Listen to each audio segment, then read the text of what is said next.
सामने लेके आया हूँ मैं अंतर्गत आकृतियों का नियम नंबर 17 और 18। इससे पहले मेरा लेक्चर 8 था जिसमें मैंने आपको 15वीं और 16वीं में कराई।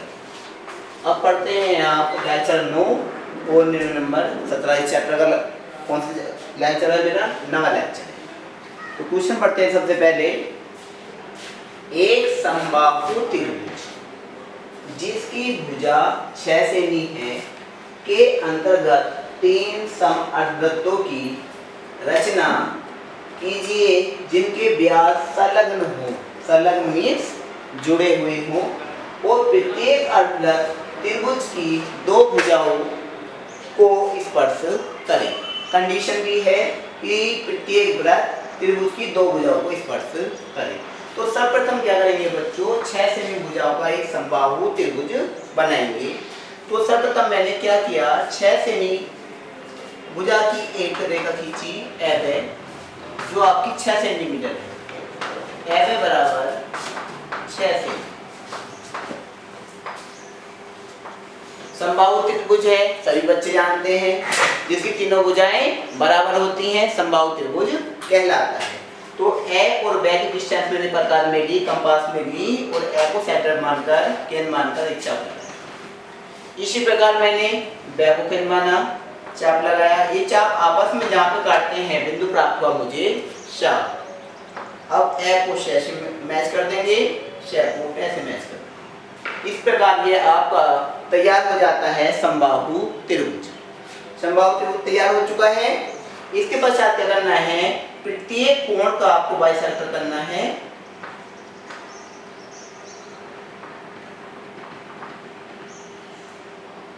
कोण बे का इसी प्रकार, इस प्रकार कोण से बाइसेक्टर। अब जब आप बाइसेक्टर कर रहे हैं तो ये आपके 3 पतंगाकार चतुर्भुज तैयार हो जाते हैं। बे, ये और रे। ठीक दिखाई दे रहे होंगे आपको। देखो इसका नाम कैरा देते हैं। ए, दे, के, रे एक पतंगाकार चतुर्भुज है। बे, दे, के ये एक पतंगाकार चतुर्भुज है। से, रे, के ये एक पतंगाकार चतुर्भुज है। 3 पतंगाकार चतुर्भुज तैयार हो गए। इस प्रकार आप सबसे पहले रे को ये ऐसे मिला लीजिए, रे को दे से मिला लीजिए। सभी बच्चे ध्यान से देखना है। ये को दे से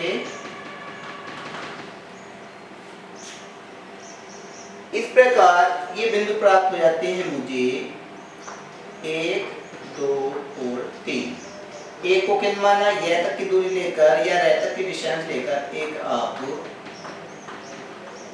अर्धवृत्त बना देंगे। एक को केंद्र माना।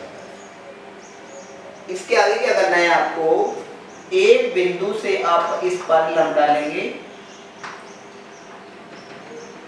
और एक से मिला देंगे। एक से ही मैंने बच्चे इस पर लंब डाल दिया। इसको केंद्र मानकर चाप लगाया, इसको केंद्र मानकर चाप लगाया। अब जब मैं लंब डालता हूं तो यह आपके अर्धवृत्त की परिधि को एक बिंदु पर काटता है। इसका नाम प्राप्त हुआ मुझे ता। कौन सा बिंदु प्राप्त हुआ बच्चों? तय बिंदु। तय बिंदु को आप इनके मध्य बिंदु से मिला देंगे, क्या बिंदु से। जब तय बिंदु को आप क्या बिंदु से मिला रहे हैं तो आप देख रहे हैं ये आपकी वैसे रेखा को एक बिंदु पर काटता है। ये बिंदु प्राप्त हुआ मुझे थे। कौन सा बिंदु प्राप्त हुआ बच्चों? थे। अब तय और एक के समानांतर थे बिंदु से आप रेखा खींच देंगे, रोटेट। ये बिंदु प्राप्त हो गया मुझे न। क्या प्राप्त हुआ बच्चों? न बिंदु। अब रे और यह के समानांतर न बिंदु से आप रेखा खींच देंगे। ठीक इसी प्रकार न को केंद्र मानेंगे यहाँ तक की डिस्टेंस में और आपका एक अर्धवृत्त तैयार हो जाएगा। इसका नाम रख देते हैं 1, इसका नाम रख देते हैं 2। क्या नाम रख दिया? 1 और 2। अब रे और दे के समानांतर एक क्षैतिज रेखा, ये और डे के समानांतर 2 से रेखा, ये बिंदु प्राप्त हो गया हमें 3, ये 9, ये 6 बिंदु और ये आपका बिंदु प्राप्त हो गया 6। 6 को के निर्माण कर 9 तक की दूरी लेकर आपका एक अर्धवृत्त और तैयार हो चुका है, जो आपकी त्रिभुज की दो भुजा को स्पर्श करता है। इसी प्रकार 6 के निर्माण कर 2 तक की दूरी लेकर दूसरा अर्धवृत्त तैयार हो जाएगा, जो आपकी एफ और वैसे रेखा को दो भुजाओं पर स्पर्श करेगा। यही आपके अभिष्ट क्या हो जाएंगे बच्चों? सम अर्धवृत्त। क्या हो जाएंगे? सम अर्धवृत्त। इसी प्रकार ये आपके सम अर्धवृत्तों की रचना हो जाएगी त्रिभुज के अंतर्गत। क्लियर होगी किसी बच्चों की? अब मैं आपको कराता हूं 18वें में। देखो जो भी कंडीशन थी सारी पूरी हो चुकी हैं, समबाहु त्रिभुज बना चुके हैं, उसके अंतर्गत 3 सम अर्धवृत्तों की रचना कर दी है। कंडीशन है व्यास संलग्न हो, व्यास देखो संलग्न है, जुड़े हुए हैं, और अर्धवृत्त त्रिभुज की दो भुजाओं को स्पर्श करे। देखो दो भुजाओं को स्पर्श कर रहा है, एफ वैसे देखो ये वाला वृत्त, और ऐसे और एव ये वाला अर्धवृत्त। ठीक, अब मैं आपको कराता हूं 18वें। क्वेश्चन है आपका 4.5 सेमी भुजा के एक वर्ग के अंतर्गत 4 अर्धवृत्तों की रचना इस प्रकार कीजिए कि प्रत्येक अर्धवृत्त वर्ग की एक भुजा को स्पर्श करे तथा उनके व्यास आसन्न हो। ठीक, इसमें क्या है आपका बच्चों? 4.5 सेमी भुजा का एक वर्ग है, तो सर्वप्रथम क्या करेंगे? 4.5 सेमी भुजा का एक वर्ग बनाएंगे। तो मैंने सर्वप्रथम 4.5 सेमी लंबी एक रेखाखंड खींचा, एव इक्वल टू 4.5 सेमी। बै बिंदु से लंब डाला,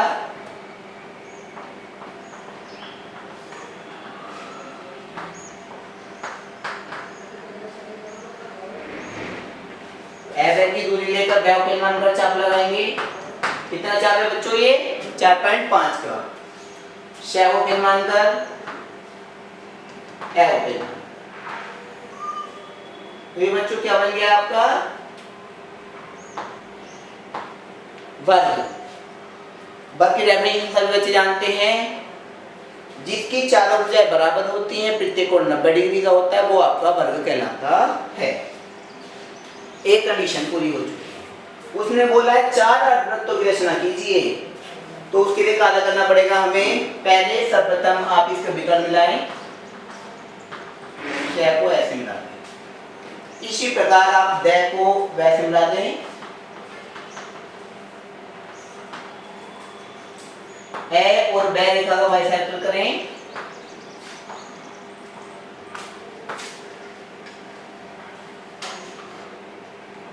यह बिंदु प्राप्त हो जाता है हमारा। कौन सा बिंदु प्राप्त हुआ? ये ए और ए की डिस्टेंस लेकर ए को सेंटर मानकर एक आर्क लगाएं, इस प्रकार बै को, तो ये आपका 4 बराबर भागों में बढ़ जाएगा आपका वर्ग। नाम रख देते हैं इसका, ये रे ले वे। देखो 1 वर्ग, 2 वर्ग, 3 वर्ग और 4 वर्ग। ठीक, अब इसके पश्चात क्या करना है? कंडीशन है उसकी वर्ग की एक भुजा को स्पर्श करे, वर्ग की एक भुजा को। ठीक है, तो आप क्या करें? लै को वैसे मिला दें, वै को ऐसे मिला दें, लै को ऐसे मिलाएं और रै को ऐसे मिलाएं। इतना क्लियर है? ये एक बिंदु बेटा, ये 2 बिंदु, ये 3 बेटा, ये बिंदु 4 प्राप्त हो गया। अब 1 को 2 से मैच करें, 2 को 4 से, 3 को 4 से, 1 को 3 से। ये आपके इसके अंतर्गत एक वर्ग हो गया। अब हमें करनी है अर्धवृत्तों की रचना। तो बच्चों ये काटता है आपका कै बिंदु पर, ये ख पर, ये ग पर और ये घ बिंदु पर। ये बिंदु प्राप्त हो जाते हैं। यही आपके केंद्र बिंदु हैं बच्चों। कै को केंद्र माने, हाँ बच्चे समझ रहे हैं, कहां तक की दूरी लें? लै तक की। और आपका एक अर्धवृत्त तैयार हो जाएगा।